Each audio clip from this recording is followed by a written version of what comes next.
rahimahullah wa adaman naf'a bihi wa bi barakati ulumihi wa bikum bid daraini amin. Qala radhiyallahu anhu wa Abu Nu'aymin an Abdillah ibn Mas'udin man hajja man jaa hajjan yuridu bihi wajhallahi faqad ghafarallahu lahu ma taqaddama min zambihi wa ma ta'akhkhara wa syafi'a bima da'a lahu. Wa Abu Nu'aymin an Abdillah ibn Mas'udin, riwayat hadis dari Imam Abu Nu'aym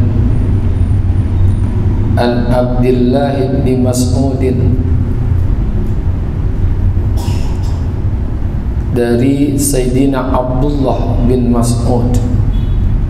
Rasulullah sallallahu alaihi wasallam bersabda, man jaa hajan yuridu bihi wajhallahi, siapa saja orang yang datang ke Baitullah dalam rangka beribadah haji, yuridu bihi wajhallahi, yang ia ingin dengan ibadah hajinya itu semata-mata mencari ridha Allah, faqad ghafarallahu lahu ma taqaddama min zanbihi wa ma ta'akhkhara wa syafi'a bima da'a lahu, maka Allah telah memberi ampunan kepada orang itu akan segala dosanya yang telah lalu dan dosanya yang akan datang. Wa syafi'a bima da'a lahu, dan ia bisa memberi syafaat bagi siapapun yang ia berdoa untuknya. Baik, tentang haji, tujuannya yuridu bihi wajhallah,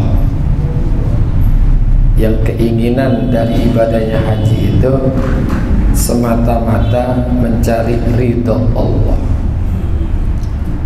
Karena haji ini kan ibadah yang paling mengundang riya. Yang sering saya sampaikan, gampang kita untuk riya. Kalau ibadah sholat masih bisa sembunyi, begitu juga puasa, begitu juga zakat. Tapi haji nggak bisa sembunyi. Belum haji 20 tahun aja, baru nyetor aja orang baru tahu, wah dia mau haji lah.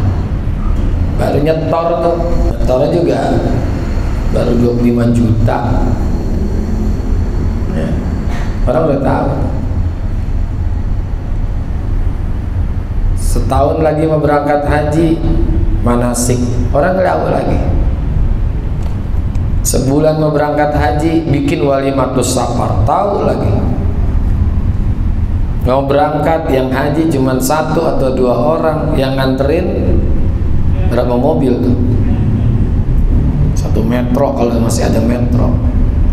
Makanya ini harus ditanamkan niat, biniyatin khalisah, dengan niat yang murni untuk mencari ridha Allah, bukan ingin mendapatkan pandangan hidup dipanggil haji, bukan naik pangkat di dalam hidup karena ingin dipanggil Pak Haji atau Bu Haji, tapi tujuannya semata-mata karena Allah.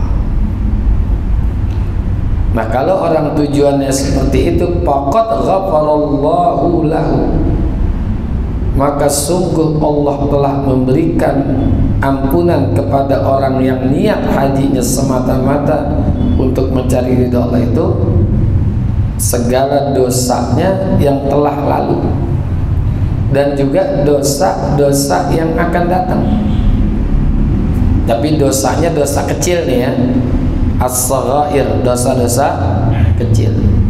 Dan itu pun dosanya dosa fahsya, bukan dosa munkar. Karena dosa itu kan ada dua, dosa fahsya, ada dosa munkar. Innas sholata tanha anil fahsya'i wal munkari. Sesungguhnya sholat itu bisa mencegah seseorang itu dari berbuat dosa fahsya dan dosa munkar. Kalau dosa fahsya itu dosa yang kaitannya diri orang itu dengan Allah. Ini taubatnya lebih mudah, istighfarnya lebih mudah. Kalau dia sungguh-sungguh dalam bertobat, insya Allah Allah akan berikan ampunan. Karena kaitannya diri orang itu kepada Allah, selesai. Contoh apa? Dosa zina, ya, dosa meninggalkan sholat, itu dosa-dosa munkar, dosa-dosa fahsya. Kalau dosa munkar ini lebih sulit, karena nggak cukup dia istighfar kepada Allah, mohon ampun, betapapun sungguh-sungguh dia minta ampun, ini belum diterima sebelum dia minta irido kepada orang lain. Karena ini ada kaitannya kepada orang. Contoh dosa mencuri, kembalikan dulu hak orang. Dosa gosip, gibah, membicarakan keburukan orang, minta maaf dulu. Ini ada kaitannya kepada orang. Kalau hak-hak berupa hakul adami, balikin dulu, kembalikan. Atau harga diri, minta maaf dulu. Nah, ini dosa yang disebut dosa munkar. Nah, makanya yang dimaksud di dalam hadis ini adalah dosa-dosa yang sifatnya dirinya kepada Allah, ya, diri seseorang kepada Allah. Bukan hanya dosa yang lalu, yang akan datang itu diampunin. Artinya nanti dia ke depannya dipelihara oleh Allah. Bukan dalam arti habis dia berdosa diampunin, bukan, enak banget begitu. Artinya dia dipelihara oleh Allah, tidak melakukan dosa lagi, dipelihara, dijaga. Makanya pantas Rasulullah sebutkan al-hajjul mabrur laisa lahu jazaa'un illal jannah. Ya, surga, karena nggak punya dosa. Ya. Wa ma ta'akhkhar wa syafa'a fi ma da'alahu, dan juga orang yang hajinya karena mencari keridhaan Allah itu bisa memberikan pertolongan, syafaat. Buat siapa? Fi ma da'alahu, bagi siapapun yang ia berdoa untuknya. Yang orang itu kita doain, itu dapat syafaat. Ya, makanya kita mesti doain orang, karena doa orang yang haji itu kan mustajab. Ya, jadi wasyafi'a bima da'alahu, dan memberikan syafaat bagi siapapun yang ia berdoa untuknya. Artinya kita doain orang haji, atau orang haji itu doain orang yang belum haji. Itu dapat syafaat tuh dari orang yang hajinya semata-mata mencari keridhaan Allah. Wa Ahmadu wa Ibnu Mani'in wa Abu Ya'la an Jabir ibn Abdillah man qada nusukah wa salimal muslimuna min lisanihi wa yadihi ghufira lahu ma taqaddama min zanbihi wa ma ta'akhkhara. Riwayat Imam Ahmad dan juga Imam Muni'. Imam Muni', ya. Wa Abu Ya'la an Jabir bin Abdillah. Hadis ini bersumber dari Sayyidina Jabir bin Abdillah. Man qada nusukahu wa salimal muslimuna min lisanih wa yadihi. Rasulullah sabdakan, siapa saja yang orang yang telah menuntaskan ibadah haji. Qadha itu maknanya menuntaskan, menyelesaikan, merampungkan nusukahu, ibadah hajinya, wasalima, nusuk itu dua, haji plus umroh, namanya nusuk. Inna salati wa nusuki, ya, nasaka, makanya ada istilah namanya manasik. Ya, manasik itu tentang haji dan juga umroh. Siapa saja orang yang telah menuntaskan ibadah haji dan umrohnya, tapi wasalimal muslimun min lisanih wa yadih, dan orang-orang Islam itu selamat dari lisannya dan juga tangannya. Jadi habis dia haji, habis dia umroh, dia pelihara lisannya dan juga tangannya, nggak menyakiti orang Islam yang lain. Jangan udah haji, udah umroh doyan gosip dulu, nyaci maki orang, ya. Ini ciri-ciri haji yang nggak mabrur nih. Mestinya kalau sudah pulang haji, karena baru pulang dari rumah Allah, Baitullah itu, mestinya bisa menjaga lisan dan juga tangannya nih, nggak nyakitin, apakah itu mencuri, apa itu memukul, ya, dipelihara hajinya. Makanya ngukur haji itu mabrur atau tidak bukan di Mekah, bukan di Madinah, tapi bagaimana setelah pulang hajinya.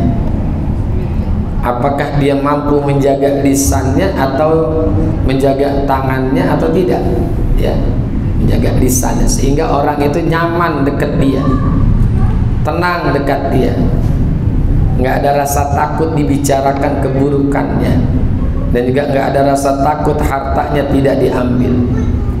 Jangan sampai udah haji masih curang, timbangan dikurangin, takaran ditonjok bawahnya, meteran dipendekin.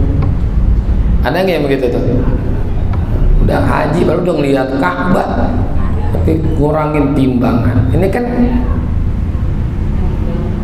ya, hati-hati nih. Jadi yang udah haji, kalau dia seorang pengusaha, pedagang, ya, hal-hal yang dia lakukan sebelum haji mestinya harus lebih baik setelahnya. Ya, sudah haji, takaran tuh, timbangan jangan diganjel lagi, meteran jangan, literan jangan dikurangin. Nah, itu kan pada zahirnya tangannya itu bikin nyakitin orang. Kira-kira kalau orang yang tahu, kalau orang itu tahu bahwa timbangan, takaran, meteran dikurangin, kira-kira marah apa enggak tuh orang? Pasti marah, ya.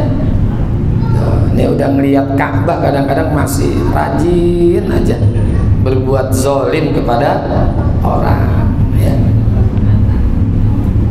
Dagang nih, yang dagang, ya, atau ketika hidup bermasyarakat, keadaannya harus lebih baik dari sebelum dia melakukan haji atau melaksanakan umrohnya. Nah, kalau dia hajinya benar kayak gitu, ghufira lahu ma taqaddama min dzanbihi wa ma ta'akhkhar, niscaya diampuni baginya akan segala dosanya yang telah lalu dan juga yang akan datang. Jaga nih, jaga lisan, jaga tangan, ya. Jangan sampai ngomongnya nyakitin orang. Depan sih cakep, depan yang ngomongnya alhamdulillah. Kemarin waktu saya berangkat haji, masya Allah, cakep tuh ngomongannya, ya. Waktu walimatus safar yang tamu datang banyak, ya, makanannya juga cukup, tamu banyak. Emang kayak dia no, kalau ngundang ada yang datang no. Ujungnya jelek, depannya doang bagus. Ya, jangan ngomongin orang. Ya. ngomongin keburukan orang lain. Nauzubillah ya. Jaga lisan, jaga tangan. Yang udah haji, yang udah umroh ya. Jangan sampai berbuat zalim kepada orang lain. Karena haji itu kan udah jadi apa ya? Menjadi ukuran bagi orang. Ya. Yang haji aja begitu. Nah, tuh ini nih. Ya, yang haji aja curang. Yang haji aja curang, gimana kita? Nah, itu kan jadi ukuran tuh. Ya, jadi parameter bagi orang yang belum haji. Wa Tabrani an Abdullah ibn al-Jarrad hajju fa innal hajja yaksilu dzunuba kama yaksilul ma'u ad-darana. Riwayat hadis Imam At-Tabrani dari Abdullah ibn al-Jarrad, Rasulullah sallallahu alaihi wasallam bersabda, hajju fa innal hajja yaksilu dzunuba. Berhajilah kalian. Haji ini hukumnya wajib nih, tapi wajibnya wajib tarohi namanya. Wajib taroh itu kewajiban yang bisa ditunda. Ya, ada wajib pauri. Wajib pauri itu segera, ya, segera dilaksanakan. Contoh sholat, bayar hutang, itu kewajiban yang sifatnya pauri, segera. Saat itu juga di saat ada kesempatan melaksanakannya, dilaksanakan. Tapi kalau haji ini kewajibannya wajib ikhtiari, walaupun dia sudah memiliki bekal sehat dan hal-hal yang lain dah, aman, kendaraan ada, tapi masih bisa ditunda, masih bisa ditunda. Tapi menundanya jangan sampai lebih daripada 5 tahun. Gitu. Nundanya jangan sampai lebih daripada 5 tahun. Ini uang udah punya nih, gue nyetornya tahun depan aja, boleh. Nyetornya tahun depan, ya. Apalagi dia mau benerin rumah dulu. Bila perlu beli rumah dulu dah. Tapi jangan makan kawin dulu ya, jangan ya, beli rumah dulu. Kalau kawin tonjok tuh orang. Mahal juga kawin dulu. Kalau kawin dulu dah. Duda, soalnya duda ini. Duda, nggak apa-apa kalau duda mah ya. Ya. Nah, itu wajib taroki, wajib yang masih ada kelonggaran. Ya. Karena haji ini kan kalau kata Imam Al-Ghazali merupakan kematian juga. Mati kan ada dua. Ada al-mautul ittirari, ada al-mautul ikhtiyari. Mati yang sesungguhnya, kullu nafsin za'iqatul maut. Kalau al-mautul ikhtiyar itu kematian yang bisa ditunda, ikhtiyar. Makanya wajibnya wajib tarohi, tahun besok tuh nyetor, tahun besok, tapi jangan lewat daripada 5 tahun. Ya kalau memang mau disegerakan itu lebih bagus. Apalagi sekarang kita nyetor, kita tunda aja, berangkatnya bisa 25 tahun gitu ya. Itu kewajiban tarohi namanya, wujubut tarohi, kewajiban yang bisa ditunda gitu. Kalau sholat enggak, saat itu juga laksanakan ya, wujubul fauri namanya, kewajiban yang segera dilaksanakan. Fa innal hajja yaksilu dzunuba, karena sesungguhnya haji itu dapat membersihkan dosa-dosa. Gimana kagak bersih dosa coba? Melaksanakan tawaf, melaksanakan sholat di Masjidil Haram, ya. 1 kali sholat aja di Masjidil Haram selamanya itu nilainya 100.000 kita sholat di Masjid Al-Faizin. Jadi 1 kali sholat di Masjidil Haram 100.000 sholat di Masjid Al-Faizin. Mana kuat 100.000 kali kita sholat di Masjid Al-Faizin. Belum lagi melakukan tawaf yang wajib, tawaf yang sunnah, Masya Allah, ya. Untunglah orang yang bisa melaksanakan haji, melaksanakan umrah. Bahkan kalau ada orang yang udah letih melaksanakan ibadah di Masjidil Haram, baca Quran udah, tawaf udah, sholat udah, zikir udah habis dia baca, udah nggak ada lagi, udah kecapean liatin Ka'bah aja, Allah turunkan rahmat. Karena setiap hari Rasulullah sabdakan di Masjidil Haram itu Allah turunkan 120 rahmat, 60 rahmat buat orang yang bertawaf, 40 rahmat buat orang yang sholat, 20 rahmat buat orang yang memandang Ka'bah. Ibadah model mana juga sambil bengong kita dapat rahmat, sambil bengong memandang Ka'bah dapat rahmat. Ibadah model mana coba? Coba kita bengong di rumah, digeprak sama bini kita. Di Masjidil Haram kita ngeliatin Ka'bah sambil bengong aja gitu, dapat rahmat 20 rahmat. Masya Allah, luar biasa nih. Kata Nabi, 60 rahmat buat yang tawaf, 40 rahmat buat yang sholat, 20 rahmat buat orang yang memandang Ka'bah.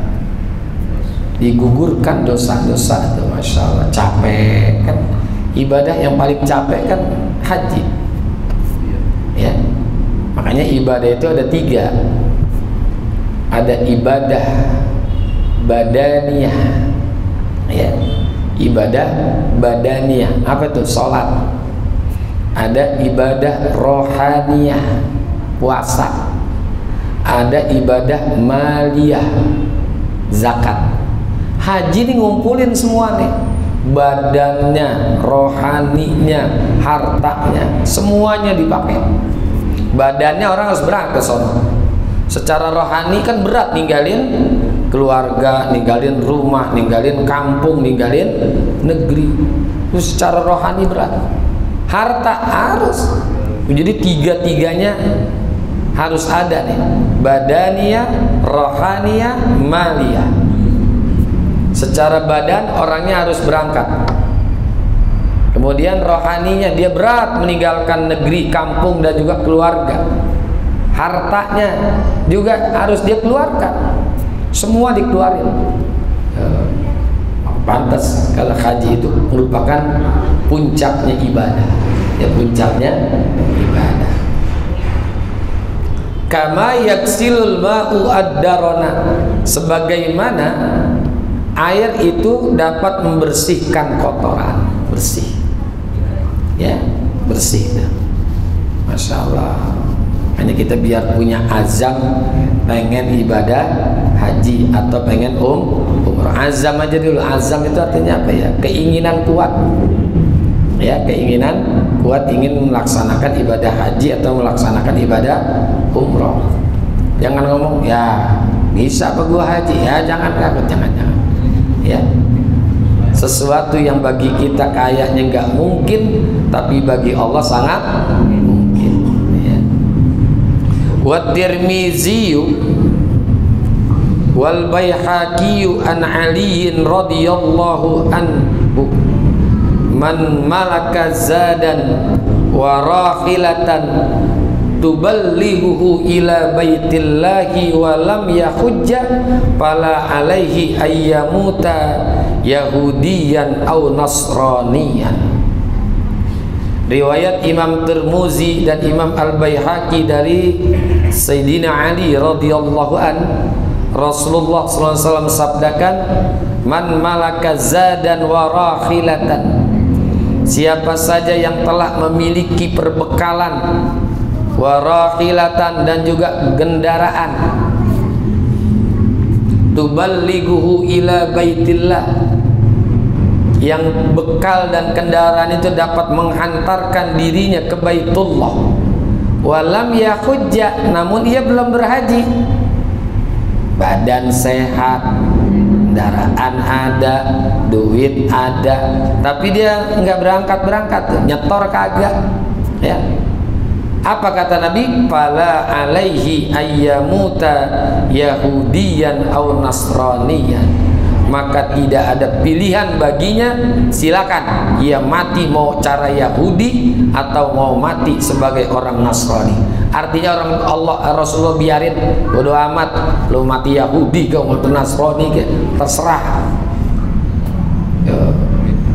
Ini kan sekarang orang kan badan sehat, ya kan, duit ada, tapi dia nggak berangkat haji, alasannya belum dapat panggilan. Haji yang panggil, udah dipanggil dari dulu. Kapan tuh? Pada masa Nabi Ibrahim. Nabi Ibrahim udah panggil tuh, udah ribuan tahun yang lalu. Ketika Nabi Ibrahim selesai membangun Ka'bah, Allah perintahkan lagi yang kedua untuk memanggil manusia melakukan ibadah haji. Sampai Nabi Ibrahim bertanya kepada Allah, "Ya Rabb, kaifa yablughus sauti?" Ya Allah, gimana suara saya bisa sampai ke Pelumpang? Zaman dulu belum ada Pelumpang kali zaman Nabi Ibrahim. Gimana suara saya bisa sampai ke Tanjung Priok? Apa jawaban Allah? Azin wa alayyal balak. Tugas kamu hanya memanggil, tugas kamu hanya mengumandangkan, urusan sampainya adalah aku. Udah sampai belum undangannya? Udah belum? Budak kali kalau belum. Udah tuh ustadz, guru-guru, siapa orang yang punya duit, yang punya kesempatan haji, berangkat haji, itu panggilan. Ribuan tahun yang lalu tuh Nabi Ibrahim manggil-manggil kita. Cuman kita punya alasan belum dapat panggilan. Ya, kan? Udah dipanggil Nabi Ibrahim. Makanya undangannya bunyinya wa azin bin nasi yatika rijalan wa ala kulli dhamirin yatina min kulli fajjin amin. Wa azin bin nasi bil haji yatuka rijal. Itu bunyi undangannya itu tuh. Nah, Nabi Ibrahim naik ke Jabal Abi Kubais. Itu ada di samping tempat sa'i itu ada gunung Abul Kubais namanya, Jabal Abi Kubais. Cuman sayang tuh gunung sekarang dijadiin istana oleh kerajaan Saudi, ya, dijadikan istana. Kalau kita keluar dari tempat sa'i nikung kanan itu ada istana, lihat itu tempat Nabi Ibrahim manggil manusia untuk melaksanakan ibadah haji. Jadi kalau orang punya bekal, badan sehat, kendaraan ada untuk menyampaikan dirinya ke Baitullah, walam ya hujjah, tapi dia belum nyetor. Kalau sekarang belum nyetor nih, belum haji, maka kata Nabi, fala alaihi ayyamuta yahudiyan au nasraniyan, maka tidak ada pilihan baginya, silakan dia mau mati Yahudi ataupun mau mati Nasrani, terserah kata Allah, kata Rasulullah. Ya, artinya Nabi biarin aja udah, ya, Nabi biarkan. Jadi kita biar punya azab. Emang panggilan haji itu kan kayak panggilan undangan. Ada yang begitu dapat undangan langsung berangkat, ya kan? Langsung berangkat, ada langsung nyetor. Ada yang dapat undangan, badan si harta si ada, kendaraan ada, tapi badan kurang sehat, sakit, ada halangan, nggak jadi berangkat. Kan sakit nggak berangkat, ya. Ada lagi begitu dapat undangan, harta si ada, duit si ada, badan sehat, tapi kendaraan yang nggak ada, nggak jadi berangkat lagi, ya kan? Ada orang yang hartanya ada, kendaraannya ada, kemudian badannya sehat, tapi alasannya belum dapat panggilan, ya, belum dapat panggilan, nungguin haji dikasih orang, namanya haji kosasi, haji ongkos boleh dikasih, atau abidin atas biaya dinas, itu mah lain lagi. Buat kita kewajiban kita ya sekarang kita keluarkan harta kita untuk melaksanakan ibadah haji. Jangan sampai masuk ancaman ini, pala alaihi ayyamuta yahudiyan au nasraniyan. Nggak ada pilihan bagi dia, silakan mau mati Yahudi mau mati Nasrani, terserah kata Rasulullah. Ini masalah kewajiban ini, ya, masalah kewajiban.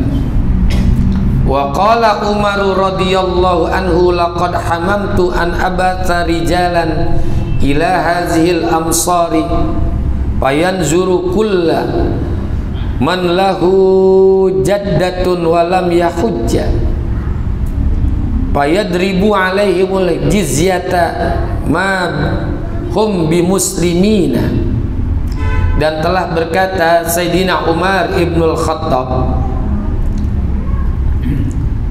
laqad hamamtu an ab'atsa rijalan ila hadhil amsar. Kata Sayyidina Umar, sungguh saya sangat ingin untuk mengutus para laki-laki ke kota-kota ini. Amsar itu ke kota-kota. Fayanzuru kullaman lahu jaddatun, sehingga mereka dapat melihat setiap orang yang memiliki kekayaan. Jaddat itu maknanya kekayaan. Jaddatun. Walam yahujja, tapi dia tidak haji. Harta ada, banyak duitnya, tapi enggak haji. Fayadribu alaihimul jizyata, maka lalu mereka para laki-laki yang udah ada hartanya dia enggak berhaji, fayadribu alaihim, lalu mereka para laki-laki utusan itu dapat menerapkan pajak atas mereka, para orang kaya yang tidak mau berangkat haji tersebut. Jizyah itu pajak namanya. Mahum bi muslimin, sebab mereka bukanlah orang-orang Islam.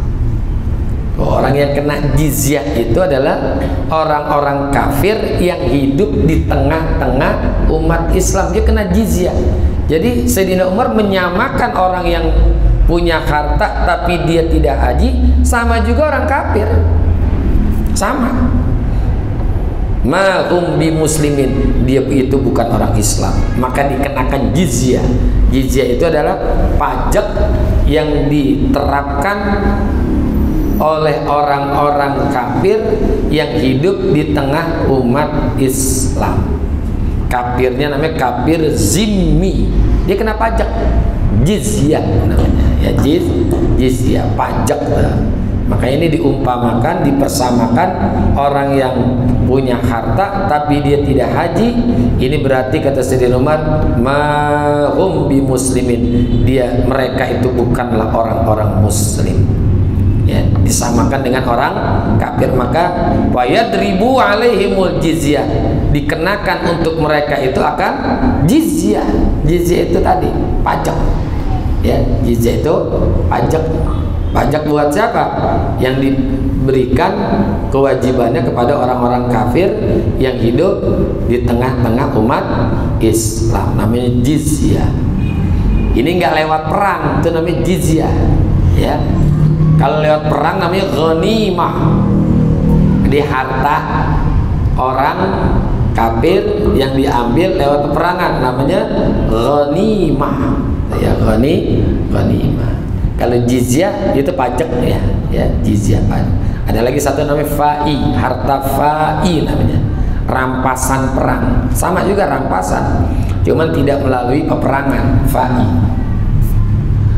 Wa qala Sa'id bin Jubairin mata li jarun musirun lam yahujja falam usalli alaihi. Masya Allah. Dan telah berkata Sa'id bin Jubair, mata li jarun, telah wafat seorang tetanggaku. Jadi tetangganya ada yang mati. Musirun, dan tetangganya itu orang yang kaya. Ya, musir. Kalau orang miskin mu'sir pakai ain. Kali ini musir, orang kaya nih. Lam yahujja, namun dia tidak melaksanakan ibadah haji, artinya belum melaksanakan haji. Padahal harta ada, tetangganya nih orang kaya tapi nggak haji. Falam usolli alaihi, maka aku tidak mensolati jenazah tetanggaku itu. Nggak mau nyolatin dia. Ada orang kaya tapi belum haji. Ketika matinya, ini Sa'id bin Jubair nggak mau ikut menyolatkan. Ya, nggak mau ikut menyolatkan. Boleh nggak? Boleh, asal yang lain nyolatin, dia mah nggak mau. Ini ulama besar nih, Sa'id bin Jubair, gitu ya.